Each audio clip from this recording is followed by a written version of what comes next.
जोसो poultry farm से तुहाडा स्वागत है। ये जो तुसी देख रहे हो चिक्स, ये ट्रिपल एफ जी के चिक्स है जी। डबल एफ जी नहीं, ट्रिपल एफ जी। सही सुनिया तुसी, ट्रिपल एफ जी। तुसी बच्चे की ग्रोथ देख सकते हो, कितनी अच्छी ग्रोथ है बच्चे की। ये डे ओल्ड चिक है जी। साडी हैच दे विचों थोड़ी देर पहला ही ये चिक्स निकले आ। इसकी फस्ट वैक्सीनेशन हो चुकी आ। अब तुसी देख सकते हो कितनी अच्छी ग्रोथ आ। मैं तुहानू गुजारिश करदा जेड़े साडे चैनल ते पहली बार इस वीडियो नू देख रहे आ, वो साडे चैनल नू सबसक्राइब कर सकते आ, लाइक कर सकते आ ते अगे तो अगे वीडियो नू भी शेयर कर सकते आ, तां जो साडी तुसी नवी वीडियोज़ दी अपडेशन देख सको कि असी पाया वा नवा चैनल ते।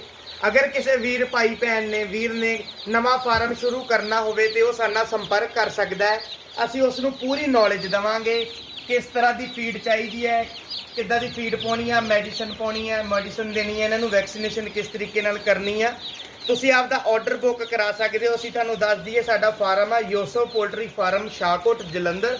अगर किसी नूं चिक्स चाहिए होण ते वो थल्ले चल रहे हैं जो नंबर, उन्हां ते तुसीं संपर्क कर सकते हो, साडे नाल तुसीं कंटैक्ट कर सकते हो। तो एक गल होर दस दी, अगर किसी नूं दूर चिक्स भी चाहिए होण असीं डिलीवरी भी कर दिंदे आ ते डिलीवरी के अलग चार्जिज लए जाते हैं, वो तुसीं साडे तो कन्फर्म कर सकते हो। अगर किसी ने आपका चिक बुक करवाना है तो साडे नाल कॉल करके आपका चिक बुक करवा दो, तो एडवांस तो बिना चिक नहीं सप्लाई होगा। सारे भैन भाइयों